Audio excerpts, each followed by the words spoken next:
All right, let's dive into a real mind bender from American literature, Mark Twain's A Connecticut Yankee in King Arthur's Court.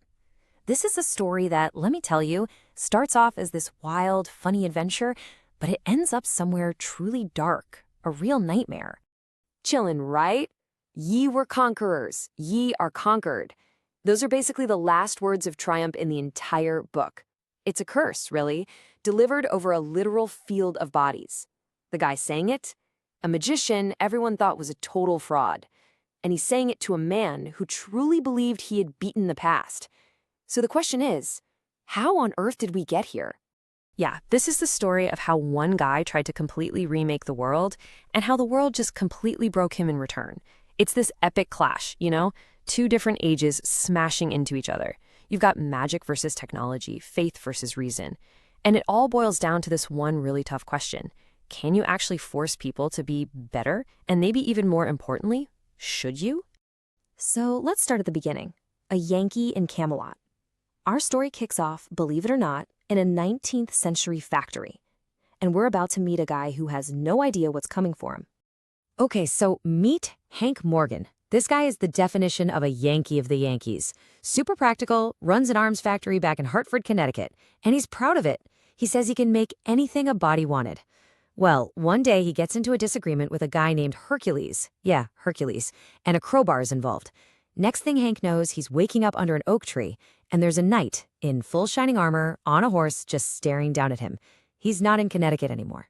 So yeah, Hank has been flung back 1,300 years. He lands smack dab in the middle of 6th century England, the legendary court of King Arthur.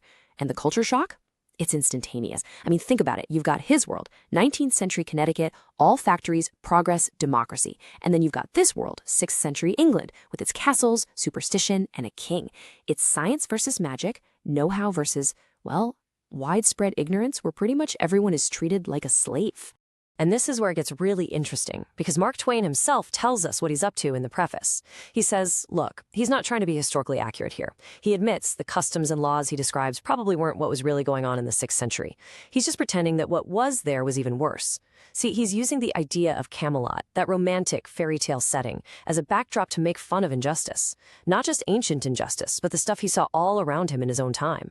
So this isn't a fantasy story. It's a biting critique. All right, so the boss of Britain. You'd think getting captured and sentenced to death would be a bad thing, right?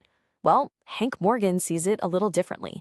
For a guy with a 1,300-year tech advantage, this isn't a problem. It's an opportunity. I mean, this is literally his first thought.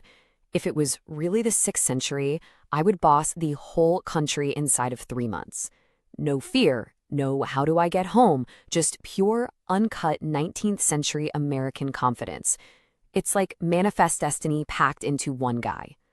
He looks at this place and doesn't see a culture, he sees an undeveloped country that he thinks he has a right, a duty even, to rebuild from the ground up. And wow, does he move fast. On June 20th, he's sentenced to be burned at the stake. But Hank knows his history. He remembers there was a solar eclipse on June 21st, 528. So the next day, he magically makes the sun disappear. The court is terrified, they let him go. A few days later, to really seal the deal, he blows up Merlin's tower with explosives. And just like that, he's pretty much running the show. The people even elect him and give him a new title, the boss. But just being the boss isn't enough for Hank. He's got a grand plan. He starts building this 19th century underground, all in secret, right under everyone's noses. We're talking secret schools, hidden factories and mines, a patent office for crying out loud. He's stringing up telegraph and telephone lines. He even starts a newspaper called the Camelot Weekly Hosanna and Literary Volcano. He's literally trying to build the modern world in secret and drag the 6th century kicking and screaming into the future. And for a while, it actually seems like it's working. This is the march of civilization. Hank's power is growing, his secret projects are a huge success, and he starts to think, hey, maybe I can actually pull this off. He believes his new world is inevitable. This right here, this is peak Hank. After this ridiculous duel where he just pulls out a couple of revolvers and faces down the best knights in the kingdom, he declares, "The day was mine. Knight-errancy was a doomed institution. The march of civilization was begun." He thinks he's won. He thinks the age of superstition is dead. But he's made a huge mistake. He's forgotten that you can't just flip a switch and change what people fundamentally believe. And of course, just as he's at his most confident, everything goes wrong. While he's away, the kingdom completely implodes. First, the whole Lancelot and Guinevere affair blows up into a full-on civil war, and King Arthur gets killed. Then the church, which has been getting really nervous about all of Hank's scientific progress, makes its move. They issue something called an interdict, basically a holy curse on Hank and everything he's built, turning the entire country against him.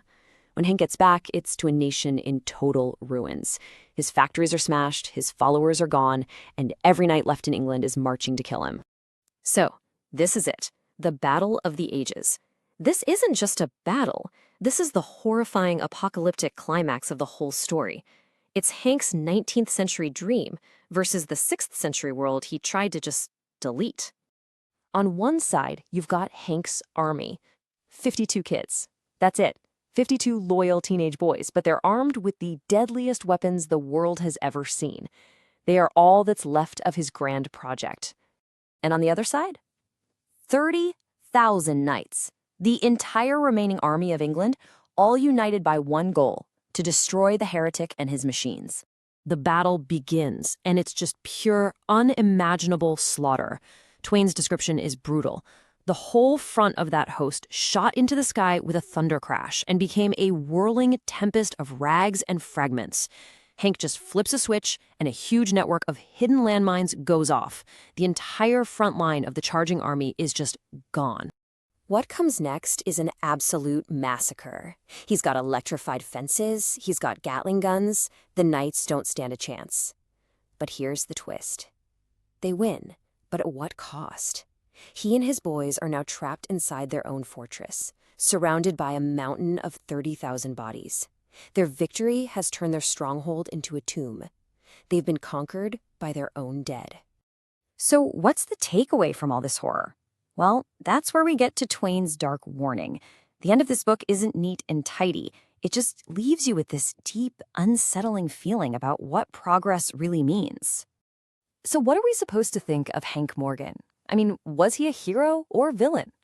On one hand, his goals seemed noble, right? He wanted to end slavery, fight injustice, bring education to people.